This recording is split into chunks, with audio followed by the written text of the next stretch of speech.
আওয়ামী লীগ নাকি বাংলাদেশকে ইন্ডিয়ার হাতে তুলে দিতে চেয়েছিল। কর্নেল আব্দুল হকের মতো অবসরপ্রাপ্ত সেনা কর্মকর্তাদের এই দাবিগুলো ইদানিং খুব শুনছেন, তাই না? কিন্তু এই হাস্যকর প্রোপাগান্ডার পেছনে আসল সত্যিটা কি? আসুন আজ মুখোশটা খুলি আমরা। এই অবসরপ্রাপ্ত সেনা কর্মকর্তারা আসলে দেশকে জানেন নিজেদের খোয়াড় হিসেবে। খোয়াড়ের গরম খাবার খাবে, প্রভুর প্রতি অন্ধ অনুগত থাকবে, আর লেলিয়ে দিলে শত্রুর উপর ঝাঁপিয়ে পড়বে। রিটায়ারমেন্টের পরে এদের কাজই হলো অভ্যাসবশত ছায়ার সাথে যুদ্ধ করা। বাংলাদেশের এই তথাকথিত ডায়াপার পরা বীর পুরুষরাই এখন বসে বসে ভারত দখলের উস্কানি দেয়। আসল সত্যিটা শুনবেন, এরাই হলো ডিপ স্টেটের এজেন্ট। ছাত্র জনতাকে ঢাল হিসেবে ব্যবহার করে এরা মূলত আমেরিকার হয়ে দেশ দখল করেছে, দেশকে ধ্বংসের দ্বার প্রান্তে নিয়ে গেছে।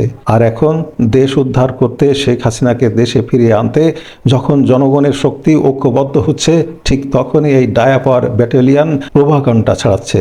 এই অবসরপ্রাপ্ত কর্মকর্তারা কিভাবে সেনাবাহিনীতে ছিল আল্লাহ মালুম। এরা আগাগোড়া জামাতপন্থী। জিয়াউর রহমানের সাথে আর খালেদা জিয়া এদের ঢুকিয়েছিল। 15 বছরে আওয়ামী লীগ এদের পুরোপুরি শেষ করতে পারেনি, আর সেই অবশিষ্ট অংশটাই আজ দেশ ধ্বংস করলো। এরা বলে ভারত নাকি দেশ নিয়ে নিচ্ছিল। ভারত কি আওয়ামী লীগের আমলে বাংলাদেশ দখল করেছে? বরং এখন হয়তো নিজেদের নিরাপত্তার অজুহাতে কিছু অংশ নিতে পারে। আওয়ামী লীগের আমলে লক্ষ লক্ষ বাংলাদেশি ভারতে গিয়ে কাজ করেছে, অর্থনীতি সমৃদ্ধ করেছে, আর আপনারা দেশের সার্বভৌমত্ব রক্ষা না করে দেশকে আমেরিকা আর পাকিস্তানের হাতে বিক্রি করে দিয়েছেন।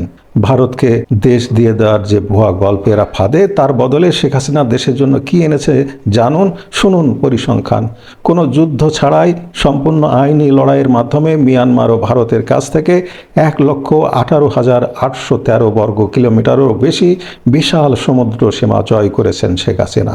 2018 সালের 31 জুলাই ঐতিহাসিক ছিটমহল বিনিময় ভারতের ভেতরে থাকা বাংলাদেশের 111টি ছিটমহল, অর্থাৎ 17,160 একর জমি বাংলাদেশের মূল ভূখণ্ডের সাথে যুক্ত হয়, আর ভারত পায় মাত্র 7,111 একর। হিসেব বোঝেন, এই বিনিময়ের ফলে বাংলাদেশ ভারতের চেয়ে 10,500 একর জমির বেশি লাভ করে।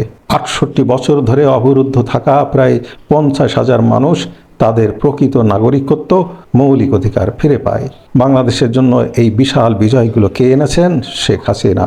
আর এই বৃদ্ধ অবসরপ্রাপ্ত সেনারা কি করছে? এরা বারবার রাজনৈতিক হস্তক্ষেপ করে বাংলাদেশকে অস্থিতিশীল করেছে।